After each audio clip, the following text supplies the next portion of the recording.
My name is Haoua Nassir, and I am from Chad. I am currently a student in France studying development sociology, labor, and association expertise. Today, I am going to present to you a very true reality that is happening in Chad, something that many people are facing in Chad. When I have been selected to attend ICANN program, I called one of my colleagues and he said, I told him that I'm going to represent Chad in Spain. And he talked to me, what can you present reality of Chadian to people who don't know how Chadian people are suffering from the internet? I'm not saying that we are victim, but we are facing so many digital realities in Chad. So today, I'm going to talk about the digital divide in Chad, internet governance, and why digital inclusion is important for young people and communities. Before I start, I would like to ask a quick question. How many of you used internet today before coming here? Probably most, I think. Yeah. Most of you. So now imagine living in a country where connecting to the internet is difficult, expensive, and sometimes impossible. This is the reality for many Chadian people. So first of all, I would like to define the digital divide. I know that this topic has been discussed for many years, for so long time during ICANN program. This is new for Chadian people. Let's talk about it. So the digital divide refers to inequalities in access to digital technologies and the internet. It's not only about having a computer or a phone. It is about having a reliable connection, affordable internet, and the skills needed to use digital tools effectively. So this is what led me to ask a question.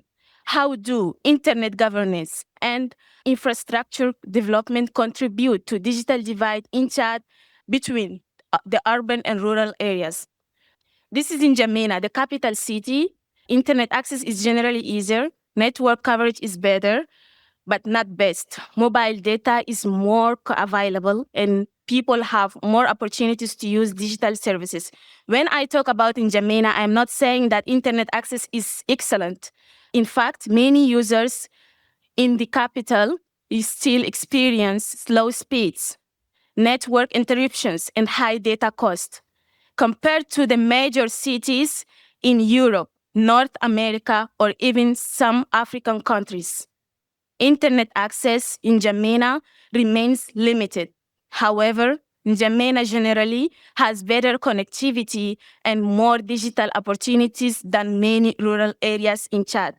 This comparison I'm making it is therefore within the Chadian context. The digital divide exists not only between Chad and developed countries, but also between the capital city and more remote regions such as Fianga. This is Fianga.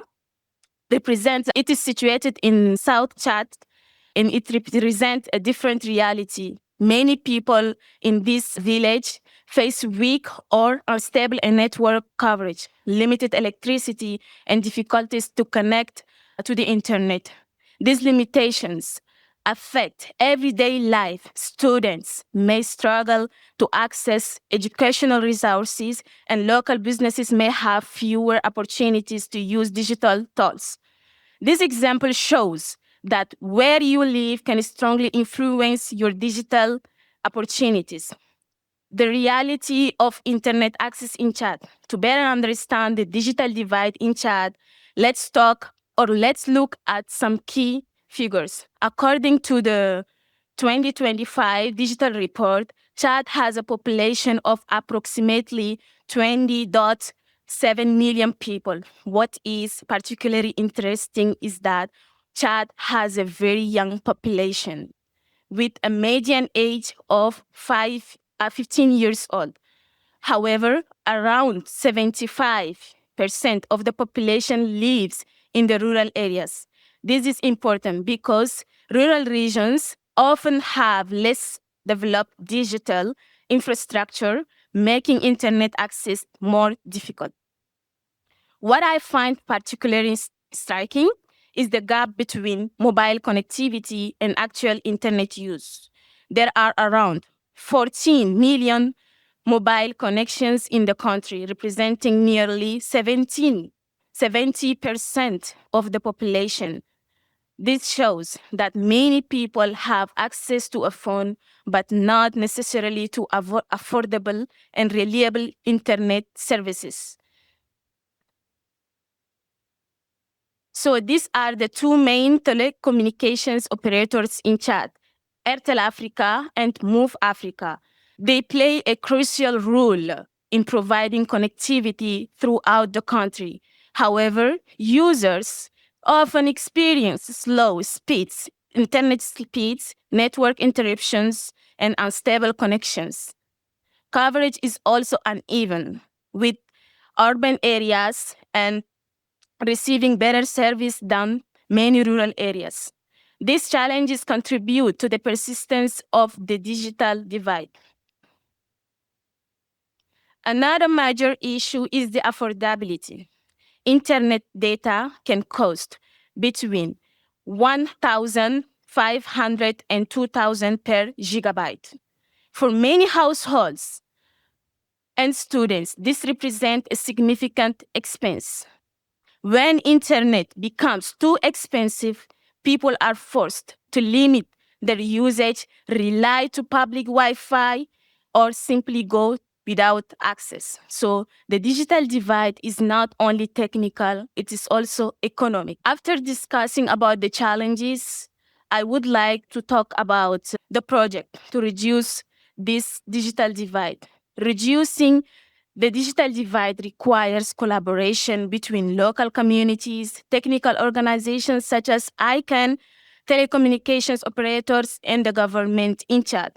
One idea that I propose to my community is the creation of community of DNS hubs in rural areas such as Fia. These small local hubs could improve access to online content by reducing latency and making internet connections more efficient. Another proposal is the development of local internet governance laboratories in universities and schools. These centers could train students in DNS management, internet governance, and the digital infrastructure, helping to build local technical expertise. As an ICANN NextGen participant, I see ICANN not only as a global organization, but also as a potential partner for local initiatives in Chad. When I come back to France, I would like to organize a debriefing online to share my experiences with my colleagues who are in Chad, because I am also involved in an association which is called Youth Association for Education and Environmental Protection. So in this association, we have part of education. In the part of education, we will talk about the technologies, because most of young in Chad are interested in digital technologies, but they don't have access to the internet. So they need to have training. And I hope that ICANN can support workshops and awareness activities organized with local associations like mine and universities and youth groups. Throughout these partnerships, young people could learn more about the DNS, internet governance, and how the internet actually works in Chad, because they don't have this opportunity to know more about the digital divide. To conclude, the digital divide in Chad is both a technological and a social issue. Significant differences may remain between urban and rural areas regarding access, affordability, and opportunities. So to reduce these inequalities, we said it will require investment in infrastructure, stronger education, and collaboration between the governments. So that's what we are going to do. And thank you for your attention. And if you have any question or advice, you can give it to me, or you are welcome. Thank you. Thank you, Haoua. Wonderful presentation. Any questions for Haoua? Peter, go ahead, please. Hello, and I'm Peter. I'm from Taiwan. I'm a TW Unique Academy Fellow. And thanks for sharing. It is actually a very wonderful sharing and observation about chat. My question will be, because recently there's a lot of discussions on, for example, Starlink and all these kind of satellite-based internet access platforms. I wonder, if these kind of new platforms can help improve the internet access in Chad, or actually there are some challenges in Chad as well. Now we have Starlink in Chad, but it's very expensive for many people. It's very expensive for many households and for students. Even at the university, we don't have access to this opportunity. So Starlink is only for rich people. Sorry for the word, but it's only for rich people, not for households or students who are living in poverty. Alfredo, please go ahead. And then we have a question in the chat. This is Alfredo. I'm a mentor for the NextGeners. My question for you is, have you explored, besides that idea of the community hubs, DNS hubs, going outside of ICANN and exploring other organizations like Internet Society, if there's a chapter in Chad or nearby that you can seek out to help you? ICANN, through your global stakeholder engagement team in your region, can also help you to engage in all those activities that you want to do locally. And they are willing to support you with anything that you program with them. Okay? Thank you. Thank you. I'll hand it to Siranush for the online questions. Thank you. There is a question from Emmanuel O'Rourke. Very brilliant presentation. Have you considered partnering with Internet Society to establish community networks? This can support bridging the gap. Thank you. Yes, I think Alfredo also just talked about that as well. Thank you for the question. And also there is a hand raised by Roberto. Roberto, if you are able to speak, please unmute yourself. Yes, thank you. I posted that also in the chat in order to have the URL. There's a specific group that's Policy Network on Meaningful Access that in the framework of the IGF is addressing exactly those issues about internet accessibility in difficult areas and so on. And I would strongly recommend the presenter to join that group, to participate to that, because there's also a repository of best practices where there are examples of tools and ways to solve some of the issues related to bad connectivity, insufficient connectivity, and so on. Thank you. Thank you, Roberto. Nice to hear from you. We miss you here. Miss you also. Okay, I'll go to John. Okay, John Crane, ICANN's Chief Technology Officer. Have you had the opportunity while here to meet with your ICANN colleagues from the region? If not, let me help you do that. We have a program that we're involved in called the Coalition for Digital Africa. We have trainers on the ground. We can help you meet other people through that coalition, like not just ICANN, but many organizations that are interested in solving these problems on the continent. So if you need to meet people, many of them are here in Spain today, in Seville. So come talk to me afterwards if you need introductions. Thank you. I will come to you. Thank you, John. Stan, I see your hand is up. Oui, merci. Je vais parler en français, puisque nous avons une interprétation. Merci beaucoup pour cette présentation. Il s'avère que j'ai dû aller 3 fois au Tchad pour faire des formations, qu'il y a 2 structures at large qui existent et qui sont membres de Afralo, et qu'il serait bien de se rapprocher d'elles, House of Africa et le chapitre tchadien de l'Internet Society, parce que ce sont toutes des questions qu'ils se sont déjà posées depuis de nombreuses années, sur lesquelles ils font des choses. Et donc, je pense que c'est pas parce qu'on est next-gen qu'on doit réinventer la roue. Il y a déjà des gens qui, sur le terrain, font ce que vous voulez faire. Donc, rapprochez-vous d'eux.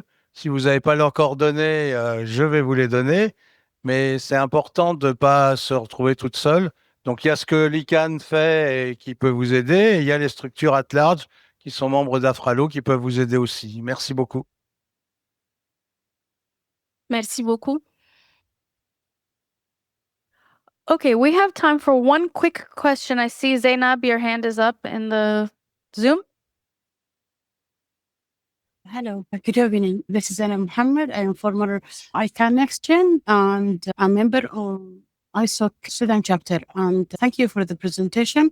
I just want to add to her that she can also get used of the NextGen alumni network. She can find resources and she can seek help from the former NextGen members on the initiatives she want to work with. And on the ground, there is a lot of effort that ISOC has been doing in partnering with the local organization and other related organization. Like, for example, in Sudan, there has been project with the organization like UNICEF to engage more and deliver like accessing to the internet and therefore helping, for example, the student in education.